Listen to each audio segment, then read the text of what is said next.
Hi hello friends, మనం ఈరోజు వచ్చేసి 19వ తారీఖు మార్చి 2021కి సంబంధించిన పేపర్ అనాలిసిస్ గురించి అయితే డిస్కషన్ చేద్దాము. కాబట్టి ఈ వీడియోని ఎవరైతే చూస్తున్నారో వాళ్ళందరూ కూడా ఒక లైక్ చేయండి. అలాగే ఎవరైతే కాంపిటేటివ్ జాబ్స్కి, సివిల్స్కి, గ్రూప్స్కి ప్రిపేర్ అవుతున్నారో వాళ్ళకి ఈ వీడియోని అయితే షేర్ చేయండి. సో ప్రతి ఒక్కరు కూడా గుర్తుపెట్టుకోండి, చాలామంది నేను ఈ ఎస్ఐ కానిస్టేబుల్నో, లేదంటే ఎస్ఎస్సీనో, లేదంటే రైల్వేస్నో, లేదంటే ఆర్ఆర్బీ ఏవైతే బ్యాంక్ ఎగ్జామ్స్ ఉంటాయో వీటిని నేను టార్గెట్ చేసి చెప్పట్లా, మొత్తం అన్ని ఎగ్జామ్స్ని టార్గెట్ చేసి చెప్తున్నాను. సో మీకు ఎప్పుడైనా ఎవరైనా ఒకవేళ సివిల్స్ ఎగ్జామ్స్ రాసినా, లేదంటే గ్రూప్స్ ఎగ్జామ్స్ రాసినా క్వశ్చన్ అనేవి చాలా లాంగ్ టైప్లోనే ఉంటాయి, షార్ట్ టైప్లో ఉండవు. కాబట్టి నేను లాంగ్ టైప్లో కూడా ఇవ్వడానికి రీజన్ గల కారణం ఏంటంటే, సో ఆ లాంగ్లో కూడా మీరు ఇంకొక 2-3 క్వశ్చన్లు తయారు చేసుకునేలా ఉంటాయి. కాబట్టి అర్థం చేసుకుని ఈ వీడియోని లైక్ చేసి షేర్ చేయండి. సో ఎప్పటికప్పుడు మాకు బూస్టింగ్ ఇస్తే ఖచ్చితంగా మీకు వీడియోస్ అనేవి చేస్తాను. అండ్ మీకు రాబోయే మండే నుండి అంటే సండే నుండి పిఐబి, అలాగే న్యూస్ ఆన్ ఎయిర్, అండ్ అంతేకాకుండా ఏవైతే నేషనల్ పోర్టల్స్ ఉంటాయో వాటి ద్వారా ప్రొవైడ్ చేసే ఏవైతే న్యూస్ ఇన్ఫర్మేషన్ ఉంటుందో దాన్ని కూడా మీకు దాన్ని కూడా ఒక వీడియో కింద చేయబోతున్నాను అనమాట డైలీ. కాబట్టి సపోర్ట్ చేయండి. మీ సపోర్ట్ నాకు బూస్టింగ్ ఇస్తే ఖచ్చితంగా నేను చేయగలుగుతా. అయితే ఈరోజు మనకున్న ఫస్ట్ ఆర్టికల్ ఏంటి అంటే, 2023 నాటికి 47 ప్రాజెక్టులు పూర్తి చేస్తాం అని ఎవరు చెప్పారండి? కేంద్ర మంత్రి నితిన్ గడ్కరీ. కేంద్ర మంత్రి, దేనికి మంత్రి అతను? కేంద్ర రవాణా రహదారుల శాఖ మంత్రి నితిన్ గడ్కరీ. ఇవ్వండి, ఇతనే మీకు ఫోటోలో కనబడుతున్నారు కదా, ఇతను. అయితే ఇంక ఇతని గురించి మీకు ఏం తెలుసో కామెంట్ సెక్షన్లో కామెంట్ చేయండి. తెలుగుదేశం పార్టీ ఎంపీలు కె రామ్మోహన్ నాయుడు, గల్లా జయదేవ్ అడిగిన ప్రశ్నలకు లిఖితపూర్వక సమాధానం ఇచ్చారు అతను. ఆంధ్రప్రదేశ్లో గత ఏడాది, అంటే గడిచిన ఏడాది, ఇప్పుడు 2020లో 463 కిలోమీటర్ల మేర జాతీయ రహదారుల నిర్మాణం కంప్లీట్ అయిందని అతను చెప్పడం కూడా జరిగింది. అనేక ప్రాజెక్టులు వివిధ దశల్లో నిర్మాణ పనులు జరుపుతున్నామని కూడా చెప్పారు. అయితే రాష్ట్రంలో ఇప్పటికే ఎన్హెచ్ అంటే నేషనల్ హైవే 65 అండ్ NH 30లు, ఈ 2 జాతీయ రహదారులు ఏవైతే ఉన్నాయో వీటిని ఇందులో ఉన్న NH 65ని 4 వరుసల రహదారిగా మార్చామన్నమాట. యాక్చువల్గా మన రహదారి అంటే వెళ్ళడము రావడం ఉంటుంది, కానీ 4 వరుసలు అంటే ఇలా, అంటే ఇటు కూడా వెళ్ళొచ్చు, ఇటు కూడా వెళ్ళొచ్చు, ఇటు రావచ్చు, ఇటు వెళ్ళొచ్చు, ఇటు రావచ్చు అనమాట. ఈ విధంగా ఉంటుంది. ఇలాంటి రహదారిని ఏర్పాటు చేయడం ద్వారా ఏంటంటే ట్రాఫిక్ అనేది తగ్గుతుంది. అట్ ది సేమ్ టైం వచ్చేసి ఆ రోడ్డు ప్రమాదాలు నివారించవచ్చు. ఇవన్నీ కూడా జరుగుతాయి. అయితే NH 65 నందిగామ కంచిచెర్ల వద్ద 6 వరుసల బైపాస్ నిర్మాణం 94% పురోగతి సాధించిందని చెప్పారు. ఇక్కడ నుండి మనం ఇదంతా తెలుసుకోవాల్సిన అవసరం లేదండి. ఎందుకంటే ఇది ఎక్కడ కూడా మనకి ఎగ్జామ్ ఫంక్షన్లో రాదు. ఓకేనా? ఎగ్జామ్ ఫంక్షన్లో ఎందుకు, ఏమిటి, ఎలా, ఇవి మాత్రం గుర్తుపెట్టుకోండి. అండ్ ఎవరు, ఇవి చాలా మస్ట్ అండ్ షుడ్గా ఇస్తాడు మీకు ఎగ్జామ్స్లో. ఖచ్చితంగా ఈ పదాలను కలుపుకొని మనకి ఎగ్జామ్ ఏదైతే క్వశ్చన్ ఉందో ఆ క్వశ్చన్ ఫార్మేషన్ ఉంటుంది.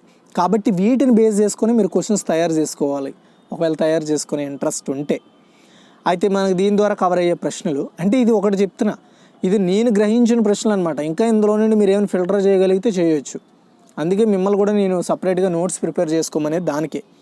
కేంద్ర రవాణా రహదారుల శాఖ మంత్రి ఎవరు ప్రస్తుతానికి? శ్రీ నితిన్ గడ్కరీ. ఏ సంవత్సరానికి ఆంధ్రప్రదేశ్లో 47 జాతీయ రహదారి ప్రాజెక్టులు పూర్తి చేయాలని కేంద్ర ప్రభుత్వం లక్ష్యంగా పెట్టుకుంది? 2023 నాటికి. చాలా ఇంపార్టెంట్. ఓకే, నెక్స్ట్ యూపీలో యోగి రికార్డ్. యోగి అంటే యోగి ఆదిత్యనాథ్ అనమాట పూర్తి పేరు. యూపీ మీన్స్ ఉత్తరప్రదేశ్ అంటే భారతదేశంలో ఇదొక రాష్ట్రం అనమాట. ప్రజెంట్ ఇక్కడ బీజేపీ పాలిత ప్రాంతంగా నడుస్తుంది, అంటే భారతీయ జనతా పార్టీ. చూడండి, ఉత్తరప్రదేశ్ ముఖ్యమంత్రి యోగి ఆదిత్యనాథ్ అరుదైన గుర్తింపు పొందారు. ఏంటి? సీఎంగా పగ్గాలు చేపట్టి నేటికి 4 years కంప్లీట్ అవుతుంది. ఇప్పటికీ యూపీలో సుదీర్ఘకాలం కొనసాగిన బీజేపీ సీఎంగా ఆదిత్యనాథ్ రికార్డుకి ఎక్కారు.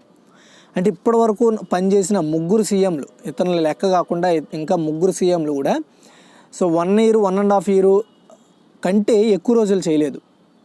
ఇతను ఏకంగా 4 years రికార్డు నెలకొల్పాడని చెప్పొచ్చు ఏకదాటిగా. 2017 అసెంబ్లీ ఎన్నికల్లో బీజేపీ చారిత్రక విజయం సాధించింది. ముఖ్యమంత్రిగా యోగి ఆదిత్యనాథ్ పగ్గాలు చేపట్టారు. అయితే రాష్ట్రంలో పెట్టుబడుల ప్రోత్సాహానికి అనేక చర్యలు చేపట్టడం ఇతని విజయానికి మెయిన్ రీజన్ అని చెప్పాలి. అయితే 1997లో కళ్యాణ్ సింగ్ ముఖ్యమంత్రిగా యూపీలో బీజేపీ అధికార ప్రస్థానం స్టార్ట్ చేసింది. ఇప్పుడంటే 1997 నుండి బీజేపీ ఫస్ట్ గెలవడం అదే ఫస్ట్ టైం అనమాట. బీజేపీ గవర్నమెంట్ ఓకేనా గెలవడం స్టార్ట్ చేసింది.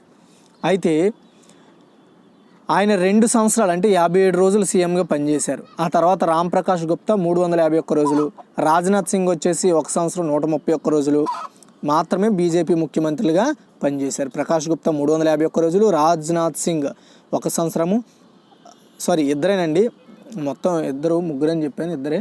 సో ఒకరు వచ్చేసి రామ్ ప్రకాష్ గుప్తా, ఇంకోరు వచ్చేసి రాజ్నాథ్ సింగ్ 1 సంవత్సరం 131 రోజులు అయితే మాత్రమే బీజేపీ ముఖ్యమంత్రులుగా కొనసాగారు. అయితే కళ్యాణ్ సింగ్తో కలిపి 3. అండ్ 4వ సీఎం ఎవరు? యోగి ఆదిత్యనాథ్. అంటే యోగి ఆదిత్యనాథ్ వచ్చేసి మనకి 4th CM of BJP party. అంటే బీజేపీ పార్టీ నుండి 4వ సీఎంగా ఎన్నికైంది కూడా ఇతనే. అంతేకాకుండా బీజేపీ హయాంలో ఉంటుండగా సుదీర్ఘ పాలన చేసింది కూడా ఇతనే అనే అంశాన్ని మనం గుర్తుపెట్టుకోవాలి. ఓకే. అయితే దీని నుండి అడిగే ప్రశ్నలు ఏంటంటే, ఉత్తరప్రదేశ్లో సుదీర్ఘకాలం కొనసాగిన బీజేపీ ముఖ్యమంత్రి ఎవరు నిలిచారు అంటే శ్రీ యోగి ఆదిత్యనాథ్. ఉత్తరప్రదేశ్లో మొదటి బీజేపీ ముఖ్యమంత్రి ఎవరంటే శ్రీ కళ్యాణ్ సింగ్.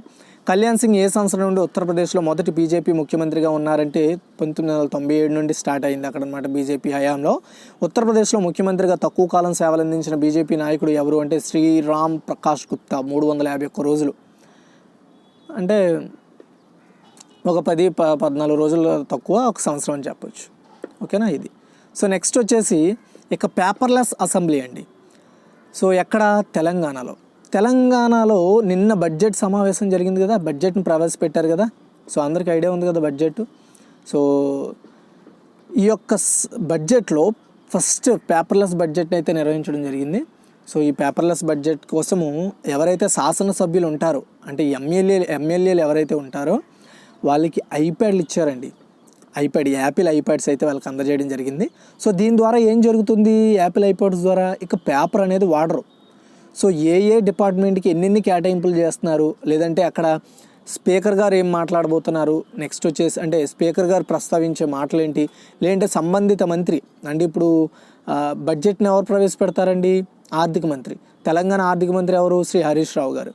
కాబట్టి హరీష్ రావు ఎవరైతే ఉన్నారో అతను బడ్జెట్లో ప్రస్తావించే ఏవైతే అంశాలు ఉంటాయో వాటన్నింటినీ కూడా పీడిఎఫ్ ఫార్మేట్లో డాక్యుమెంట్ ఫార్మేట్లో అందజేస్తారు. సో వీటన్నిటి డేటా కోసం అంటే ఈరోజు ఏమేమి ప్రస్తావన జరగబోతుంది అసెంబ్లీలో అనే విషయాలపై, లేదా ఆ సంబంధిత ఎమ్మెల్యే ఏం మాట్లాడాలి అనే డేటాని ఒక పెన్ డ్రైవ్ ద్వారా ప్రొవైడ్ చేయడం జరుగుతుందన్నమాట. సో ఆ పెన్ డ్రైవ్ని పెట్టి ఆ ఇన్ఫర్మేషన్ని సో ఆ అసెంబ్లీలో ప్రస్తావించడం జరుగుతుంది. అయితే దీన్ని ఈజ్ ఆఫ్ డూయింగ్ బిజినెస్లో భాగంగా మొత్తం ఇప్పటికే తెలంగాణలో ఉన్న చాలా వరకు ఏవైతే స్టేట్ సెంట్రల్ గవర్నమెంట్ ఆఫీసెస్ ఏవైతే ఉన్నాయో వాటిని డిజిటలైజేషన్ చేశారనమాట. అంటే పేపర్లెస్ వర్కింగ్ ప్రోగ్రెస్ని స్టార్ట్ చేశారు. ఆ యొక్క ఈజ్ ఆఫ్ డూయింగ్ బిజినెస్లో భాగంగానే సో శాసనసభలో ప్రతి ఒక్కరికి కూడా పేపర్లెస్ బడ్జెట్ని ప్రవేశపెట్టడానికి యాపిల్ ఐప్యాడ్లు అయితే ప్రొవైడ్ చేయడం జరిగింది. ఇది ఇక్కడ మీరు గుర్తుపెట్టుకోవాలి. అయితే తెలంగాణ ఆవిర్భావం తర్వాత 96 నిమిషాల బడ్జెట్ ప్రసంగం. సో తెలంగాణ రాష్ట్రం ఏర్పాటైన తర్వాత ఇదే హైలైట్ అనమాట అక్కడ. ఓకేనా, 96 నిమిషాల పాటు బడ్జెట్ని ప్రకటించారు. అంటే అతి ఎక్కువసేపు బడ్జెట్ని ప్రకటించిన ఆర్థిక మంత్రి హరీష్ రావు అని కూడా మీరు గుర్తుపెట్టుకోవాలి. అయితే సో అంతేకాకుండా ఆల్రెడీ నేను బడ్జెట్కి సంబంధించిన విషయం టోటల్ ఇన్ఫర్మేషన్ నిన్న జరిగిన కరెంట్ అఫైర్స్లో యాడ్ చేశాను. ఒకవేళ ఎవరైనా మిస్ అయ్యి ఉంటే ఒకసారి ఆ కరెంట్ అఫైర్స్ని చూడండి. అలాగే ఇంకా ఫుల్ ఇన్ఫర్మేషన్ తెలుసుకోవడం కోసం అదే పీడిఎఫ్లో లింక్ కూడా ప్రొవైడ్ చేశాను. ఎవరైతే మార్చ్కి సంబంధించిన ఏప్రిల్లో ఆ పీడిఎఫ్లు కొంటారో వాళ్ళు దాని ఇన్ఫర్మేషన్ పొందవచ్చు టోటల్గా. అయితే సో తెలంగాణ గవర్నమెంటు ఏదైతే నియోజకవర్గం అభివృద్ధి ఉంటుందో ఆ అభివృద్ధి కోసం ప్రతి ఒక్క నియోజకవర్గానికి ఒక్కొక్క నియోజకవర్గానికి 5 కోట్ల రూపాయలు చొప్పున నిధులు అయితే కేటాయిస్తున్నట్లు బడ్జెట్లో హరీష్ రావు గారు ప్రకటించారు. అయితే దీనికి సంబంధించిన కీ పాయింట్స్ ఏంటి అంటే పేపర్లెస్ బడ్జెట్ కోసం శాసనసభ్యులకు యాపిల్ ఐప్యాడ్లు అందజేసిన దక్షిణ రాష్ట్రం ఏంది అని అడగవచ్చు తెలంగాణ. సో దక్షిణాదిలో ఐ థింక్ ఇదే ఫస్ట్ స్టేట్ అనుకుంటా, మన తెలంగాణనే చెప్పాలి. అయితే తెలంగాణ రాష్ట్ర ప్రస్తుత ఆర్థిక మంత్రి ఎవరు అంటే శ్రీ హరీష్ రావు. రాష్ట్రంలో ఒక్కో నియోజకవర్గ అభివృద్ధికి పనులకు 5 కోట్లు కేటాయించిన రాష్ట్రం ఏంటంటే తెలంగాణ. ఓకేనా. నెక్స్ట్ తలసరి విద్యుత్తులో మనమే టాప్ అండి. జాతీయ సగటు కంటే 71% అధికంగా 100% పెరిగిన స్థాపిత విద్యుత్ సామర్థ్యం. తలసరి విద్యుత్ వినియోగంలో తెలంగాణ దేశంలోనే టాప్లో నిలిచింది. రాష్ట్ర ప్రణాళికల సామాజిక ఆర్థిక సర్వే ప్రకారం ఈ విషయాన్ని అనౌన్స్ చేశారు. అయితే 2019-20 సంవత్సరంలో దేశంలో సగటు తలసరి విద్యుత్ వినియోగం వచ్చేసి 1208 యూనిట్లు ఉండగా తెలంగాణలో 2071 యూనిట్లు ఉంది. దేశ సగటు తలసరి నియోగం కంటే తెలంగాణలో 71% అధికంగా ఉంది. 2018-19లో తెలంగాణలో తలసరి విద్యుత్ వినియోగము 1896 యూనిట్లు ఉంది. అంటే 2019-20 నాటికి 99.2% వృద్ధి నమోదైంది. తలసరి విద్యుత్ వినియోగంలో 9.2% 2019-20లో తెలంగాణ రికార్డ్ బ్రేక్ చేసింది. టాప్లో ఉందన్నమాట తలసరి విద్యుత్ వినియోగంలో, గుర్తుపెట్టుకోండి. ఆ తర్వాత కేరళ 99.1%, హిమాచల్ ప్రదేశ్ 7.7%, పశ్చిమ బెంగాల్ 7.6%, హర్యానా 7.1%, బీహార్ 6.7%, సిక్కిం 6.4%, పంజాబ్ 6.1%, గోవా 5.3%, కర్ణాటక 5.2% వృద్ధి రేటుని నమోదు చేశాయని చెప్పాలి. అయితే ఇందులో టాప్లో ఉందండి. ఎప్పుడు లెక్కల ప్రకారం ఇది 2019-20 లెక్కలు ఇవి. ఓకేనా, గుర్తుపెట్టుకోవాలి. ఇది చాలా ఇంపార్టెంట్, ఎందుకంటే మన క్వశ్చన్ దీని ద్వారా ఫార్మేట్ అవుతుంది అనమాట, ఫార్మేషన్ చేస్తారు. ఓకే, దీనికి సంబంధించిన కీ పాయింట్స్. అయితే నేను ఈ సంబంధిత రాష్ట్రాల పర్సంటేజ్ని నేను అయితే ఇవ్వలేదు, ఎందుకంటే బాగా లాంగ్ అయిపోతుందని. ఎలాగో మీరు పీడిఎఫ్లు మీకు నెక్స్ట్ మంత్ వస్తాయి కాబట్టి దాని ద్వారా మీరు దాన్ని సేవ్ చేసుకోవచ్చు, లేదా మీరు ఎవరైనా నోట్ చేసుకోవాలని చేయొచ్చు. రాష్ట్ర ప్రణాళిక శాఖ సామాజిక ఆర్థిక సర్వేలో తలసరి విద్యుత్ వినియోగంలో ఏ రాష్ట్రం దేశంలో మొదటి స్థానంలో ఉందంటే తెలంగాణ. 2019-2020లో భారతదేశ తలసరి విద్యుత్ వినియోగం ఎంత అంటే 1208 యూనిట్లు. 2019-20లో తెలంగాణ తలసరి విద్యుత్ వినియోగం ఎంత అంటే 2071 యూనిట్లు, అంటే 71% అధికంగా సగటు నమోదు చేసిందని చెప్పాలి. అయితే 2018-2019లో తెలంగాణ తలసరి విద్యుత్ వినియోగం ఎంత అంటే 1896 యూనిట్లు. అయితే మీరు 2019-20 చూసుకుంటే 1208 యూనిట్ 2071 యూనిట్లు. అదే 2018-19లో చూసుకుంటే 1896 యూనిట్లను తలసరి విద్యుత్ వినియోగం అయితే జరగడం జరిగింది తెలంగాణలో. ఓకే, అండ్ జలజీవన్ మిషన్ కింద ఏపీకి 372 కోట్లు అండి. సో జలజీవన్ మిషన్ అంటే ఏంటి?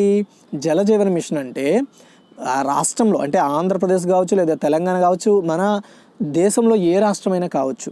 సో ఆ రాష్ట్రంలో గ్రామాలు ఏవైతే ఉంటాయి, గ్రామాల్లో ప్రతి ఇంటికి కుళాయి ద్వారా వినియోగం అంటే మంచినీటిని అందించేదే ఈ జలజీవన మిషన్ యొక్క ముఖ్య ఉద్దేశం. అయితే దీని కింద 2019-2020లో 372.64 కోట్లు కేటాయించారు.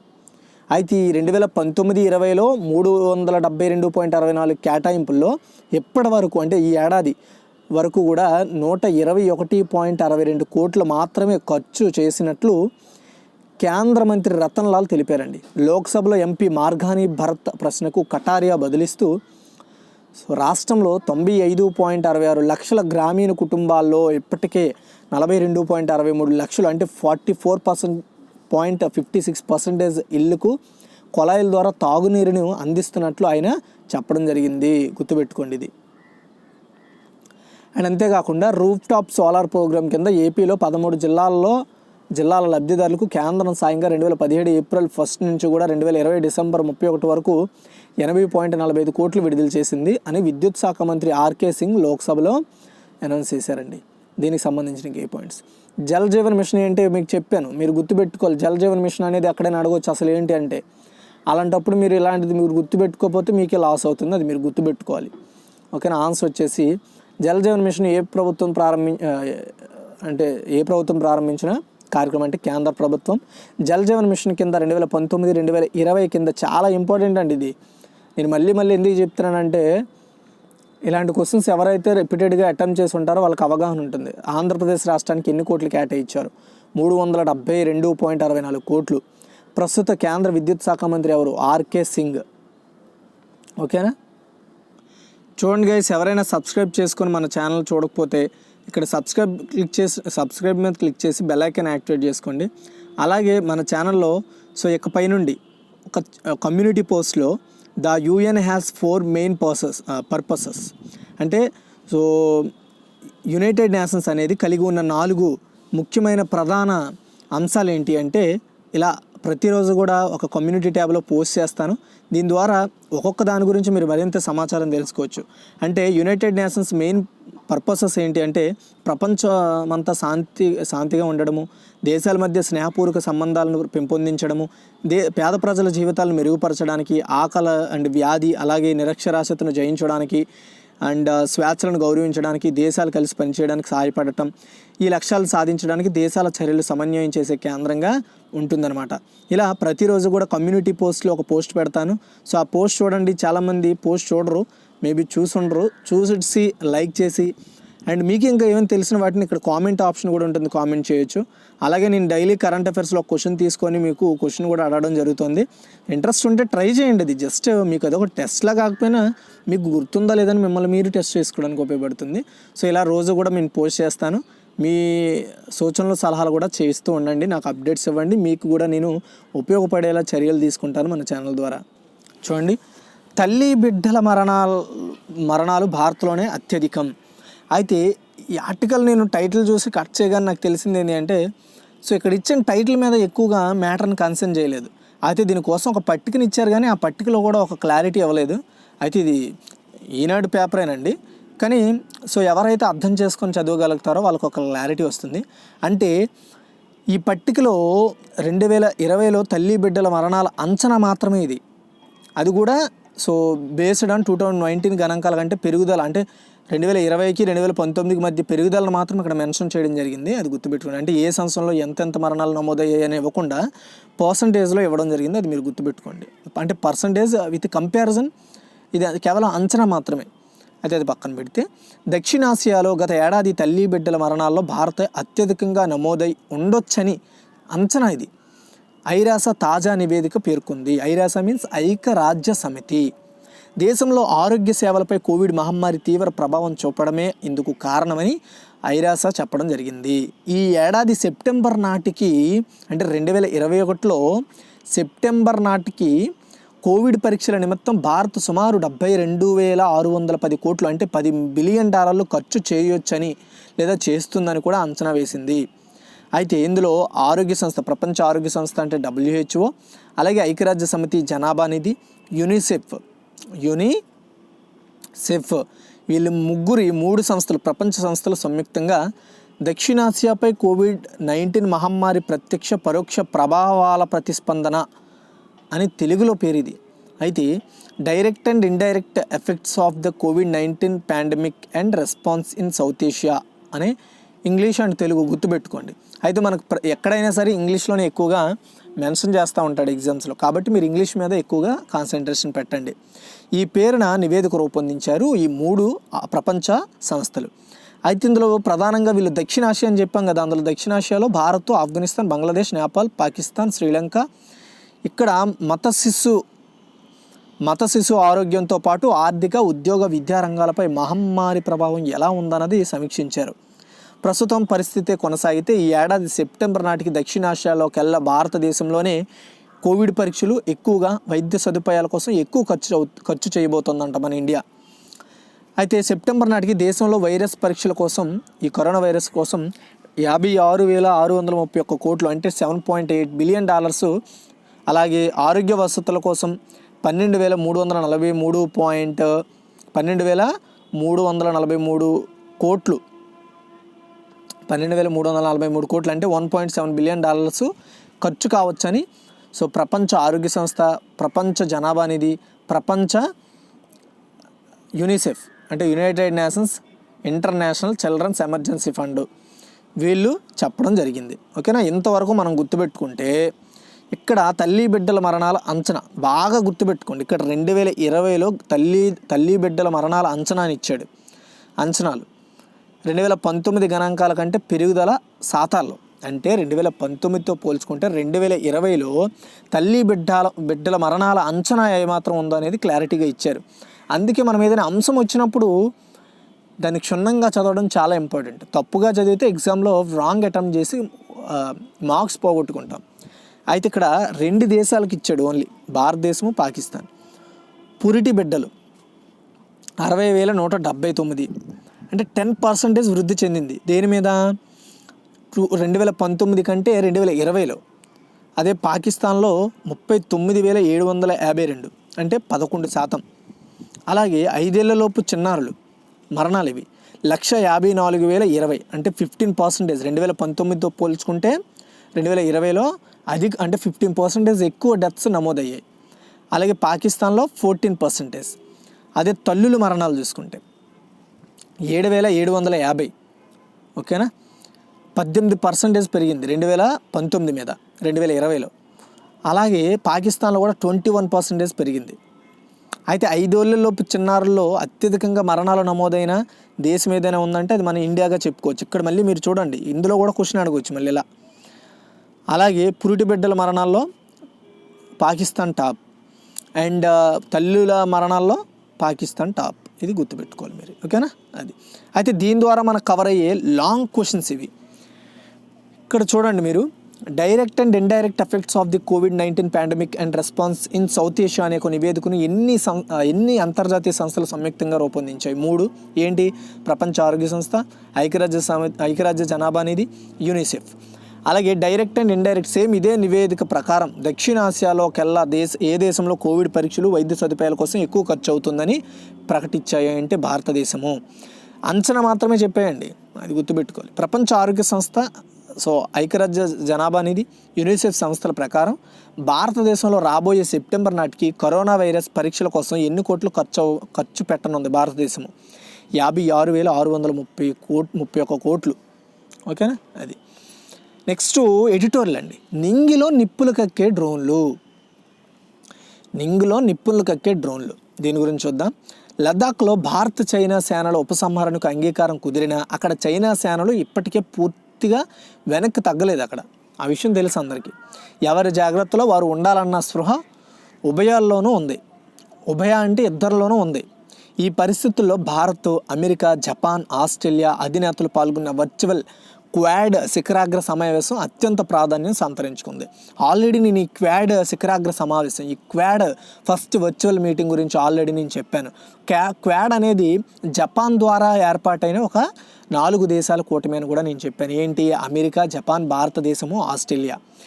రీసెంట్గా ఈ యొక్క క్వాడ్ సమావేశం జరిగిందనే విషయం మనందరికీ తెలుసు. ఈ సభను చూసి చిర్రెత్తిన చైనా కమ్యూనిస్టు పార్టీ అధికార పత్రిక global times, China global times అనేది ఆ యొక్క కమ్యూనిస్టు పార్టీ అధికార పత్రికను గుర్తుపెట్టుకోండి చైనాకి. క్వాడ్ పేరిట భారతదేశం తమను వ్యూహపరంగా బ్లాక్మెయిల్ చేయాలని చూస్తోందని మండిపడింది. తన సరిహద్దుల్లో చైనా దూకుడుకు మూకుతాడు వేయాలంటే క్వాడ్ దేశాలతో, ముఖ్యంగా అమెరికాతో రక్షణ బంధాన్ని బలపరుచుకోవాల్సిన విషయం మనకు తెలుసు. బలపరుచుకోవడం చాలా ముఖ్యమైన విషయం అని కూడా తెలుసు. ఈ నెల 19, 21 తేదీల్లో అమెరికా రక్షణ మంత్రి లాయిడ్ జే ఆస్టిన్ భారత సందర్శన సందర్భంగా ఈ బంధం మరింత బలపడుతుంది. గుర్తుపెట్టుకోండి, అమెరికా రక్షణ మంత్రి ఎవరండి? లాయిడ్ జే ఆస్టిన్. ఈ పర్యటనలో అమెరికా నుంచి భారత్ మానవరహిత సాయుధ మరభ్రమరాలు అంటే కాంబాట్ డ్రోన్లు కొనడానికి రంగం సిద్ధం కావచ్చు. అంటే అమెరికా తయారు చేసే కాంబాట్ డ్రోన్లు, అంటే కాంబాట్ అంటే చిన్న డ్రోన్లు అనమాట, అంటే చాలా చిన్న పరిమాణంలో ఉండే డ్రోన్లను కాంబాట్ డ్రోన్స్ అంటారు. వీటిని కొనడానికి రంగం సిద్ధం కావచ్చు అనేది చెప్తున్నారు. ఇవి చేతిలో ఉంటే లద్దాఖ్లో రక్తపాత రహితంగానే చైనాను నిలువరించగలిగే వారమని రక్షణ నిపుణులు భావిస్తున్నారు. కాంబాట్ డ్రోన్లు 21వ శతాబ్ది యుద్ధాల రూపురేఖలను మార్చేస్తున్న దృష్ట్యా అమెరికా, ఇజ్రాయెల్ నుంచి వాటిని కొనడంతో పాటు సొంతంగా తయారు చేయాలని భారత్ నిర్ణయం తీసుకున్న విషయం మనందరికీ తెలుసు. అయితే యుద్ధంలో విజయానికి డ్రోన్లు తోడ్పడతాయని 2020లో జరిగిన 3 సమరాలు చాటి చెప్పాయి. United Arab Emirates Chinese Wing Loong డ్రోన్లకు లేజర్ గైడెడ్ బాంబులను అమర్చి లిబియా నేషనల్ ఆర్మీకి సరఫరా చేసింది. అంటే డ్రోన్లను మనం గాల్లో ఎగరేసి మనం ఎక్కడైతే లొకేషన్లో బాంబును పడేయాలనుకుంటామో, సంబంధిత పేలుడు పదార్థాన్ని వదలాలనుకుంటామో అక్కడ ఎగ్జాక్ట్ లొకేషన్లో పడేయచ్చు అనమాట. దాని ద్వారా ఆ పర్టికులర్ ప్లేస్ని మనము భంగం కలిగించవచ్చు. అయితే దీనికి పోటీగా ఎల్ఎన్ఏ ప్రత్యర్థులకు టర్కీ తన బేరక్తర్ క్షిపణులను అందించింది. వీడి దెబ్బకు ఎల్ఎన్ఏ వెనుకడుగు వేగు తప్పలేదు. టర్కీ, ఇజ్రాయెల్ సరఫరా చేసిన డ్రోన్లతోనే అజర్బైజాన్ నిరుడు ఆర్మీనియా మీద పైచేయి సాధించింది. సిరియాలో సైతం టర్కీ డ్రోన్లు బషర్ ఆల్ అసద్ ప్రభుత్వ సేవలకు చెందిన వందలాది సాయుధ శకటాలను ధ్వంసం చేశాయి. పొరుగు ప్రత్యర్థుల నుంచి పొంచి ఉన్న ప్రమాదాన్ని గుర్తించి భారత్ క్రమంగా డ్రోన్లు దిగుమతికి, ఉత్పత్తికి సమాయత్తం అవుతోంది.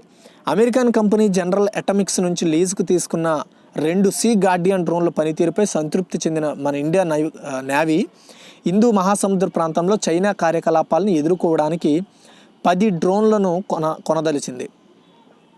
ఈ ఉపగ్రహ చోదిత డ్రోన్లు 45,000 అడుగుల ఎత్తులో 35 గంటల పాటు నింగిలో ఎగరగలవు. భారత సైన్యము, వాయుసేనలు చెరో 10 డ్రోన్లను కొంటాయి. ఇంతకుముందు ఇజ్రాయెల్ నుంచి 90 హెరాన్ హరోప్ డ్రోన్లను భారత సైన్యం కొనుగోలు చేసింది. గుర్తుపెట్టుకోండి, 90 డ్రోన్లు హెరాన్ హరోప్ అనే డ్రోన్లను ఎవరి దగ్గర నుండి? ఇజ్రాయెల్ దేశం నుండి కొనుగోలు చేసింది మన ఇండియా. హెరాన్లను నిఘా కోసం వినియోగిస్తారు. గుర్తుపెట్టుకోండి, హెరాన్ డ్రోన్లను నిఘా కోసం అంటే పర్యవేక్షణ కోసం వాడుతూ ఉంటారు.